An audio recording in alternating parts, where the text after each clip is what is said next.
இயேசு கிறிஸ்துவின் நாமத்தில் உங்கள் அனைவரையும் அன்போடு கூட வாழ்த்துகிறேன். இன்றைக்கு நாம் தியானிக்க போகிற தலைப்பு ஜீவ தண்ணீர், லிவிங் வாட்டர். வசனம் யோவான் 7:38. வேத வாக்கியம் சொல்லுகிறபடி, என்னிடத்தில் விசுவாசமாய் இருக்கிறவன் எவனோ அவன் உள்ளத்திலிருந்து ஜீவ தண்ணீர் உள்ள நதிகள் ஓடும் என்றார். பாருங்க, ஒரு மனிதன் விசுவாசிக்கும் பொழுது தேவனை பாருங்க, அவன் இருதயத்தில், அவன் உள்ளத்தில் பரிசுத்த ஆவியானவர் இருக்கிறார் இல்லையா? அதாவது அடுத்த வசனம் யோவான் 7:39 பார்க்குறோம். தம்மை விசுவாசிக்கிறவர்கள் அடைய போகிற ஆவியை குறித்து இப்படி சொன்னார். இயேசு இன்னும் மகிமைப்படாதிருந்தபடியினால் பரிசுத்த ஆவி இன்னும் அருளப்படவில்லை. ஆனால் இயேசு கிறிஸ்து மரித்து உயிரோடு எழுந்து இன்றைக்கு அவரை விசுவாசிக்கிறவர்கள் எவர்களோ அவர்களுக்கு பரிசுத்த ஆவி உள்ளே கொடுக்கப்பட்டிருக்கிறது. ஹல்லேலூயா.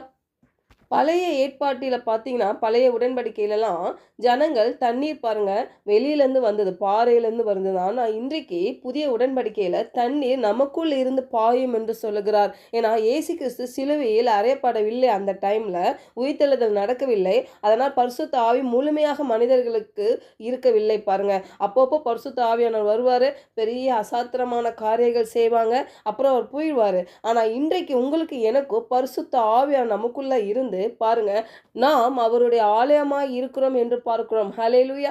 இன்றைக்கு இயேசு கிறிஸ்து சிலுவையில் அறையப்பட்டு உயிர்த்தெழுந்து இன்றைக்கு பரலோகத்தில் பிதாவின் வலது பார்சத்தில் அமர்ந்திருக்கார். பாருங்க, அந்த பரிசுத்த ஆவியான நமக்குள்ளாக ஊற்றப்பட்டிருக்கிறது. அப்போஸ்தலர் 2ஆம் அதிகாரத்திலலாம் பார்க்கும் பொழுது பாருங்க, பரிசுத்த ஆவியானவர்கள் அவங்க வந்ததுக்கு அப்புறம் அவங்க நல்ல தைரியமா பேசினாங்க, நிறைய ஆயிரக்கணக்கான பேர்களை ரட்சிக்கப்பட்டார்கள் என்று பார்க்கிறோம்.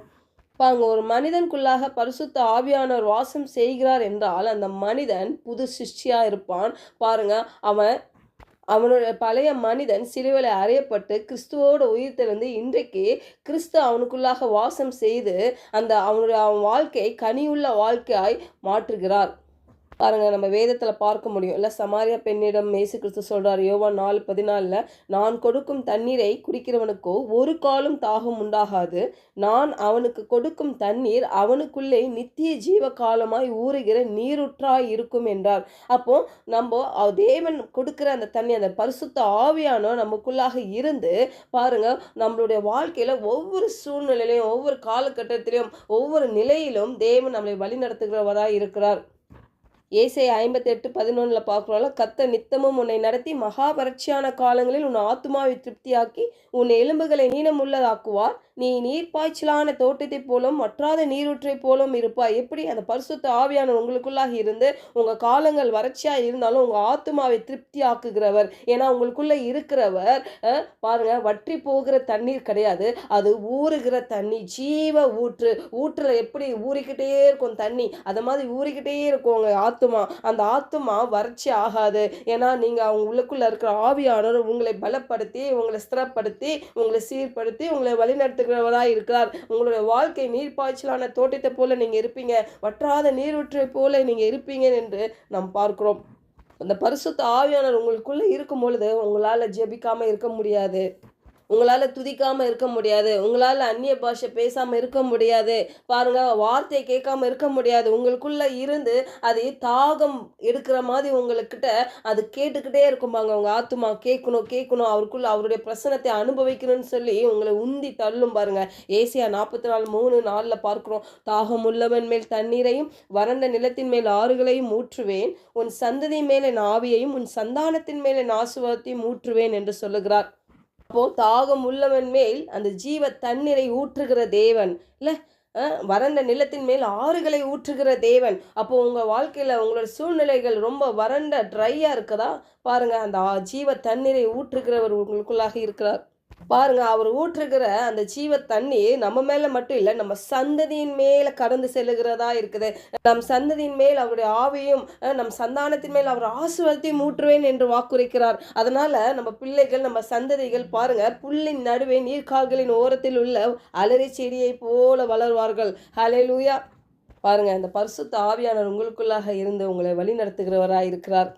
பாருங்க, நம்ம செய்ய வேண்டிய ஒரே வேலை என்ன தெரியுமா? அவரை விசுவாசிக்கணும். இல்ல எந்த சூழ்நிலையிலும் சரி, பிரச்சனைகள், போராட்டங்கள், பலவீனங்கள் பெருசா பார்க்காம, நமக்குள்ள இருக்கிற அந்த கிறிஸ்துவை பெருசா பார்க்கும் பொழுது, நாம் வெற்றி சிறப்போம். பாருங்க, 1 யோவான் 2:27 நம்ம பார்த்தோம் ஒரு 4 நாள் முன்னாடி இத மெடிடேஷன்ல.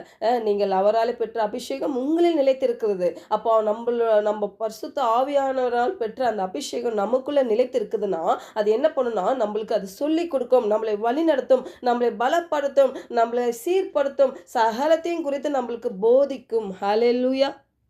பாருங்க, கடைசியா ரோமர் 8:11 கிறிஸ்துவை மரித்தோரிலிருந்து எழுப்பினவர் உங்களில் வாசமாய் இருக்க தம்முடைய ஆவினாலே சாவுக்கு ஏதுவான உங்க சரீரங்களை உயிர்ப்பிப்பார். அந்த உயிர்த்தெழுந்த வல்லமை உங்களுக்குள்ளாக வெளிப்படும்.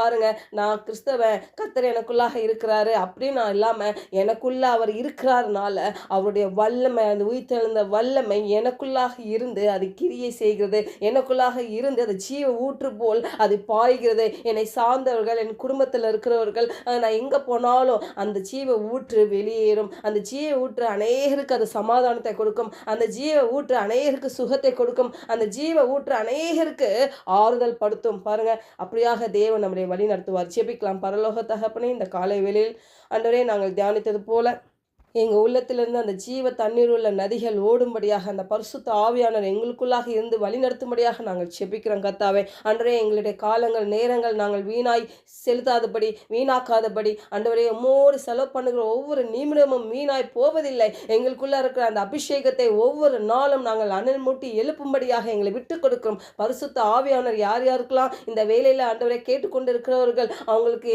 அந்த பரிசுத்த ஆவியானவர் பெற்றுக்கொள்ளவில்லை என்றால், இந்த வேலையில் அவங்களுக்கு அந்த பரிசுத்த ஆவியானவர் பெற்றுக்கொண்ட அந்த அபிஷேகத்தில் நிறைந்து என் தேவ ஆவியானவர் அவங்களை வழிநடத்தும்படி இயேசுவின் நாமத்தினால் ஜெபிக்கிறோம் நல்ல பிதாவே. ஆமென்.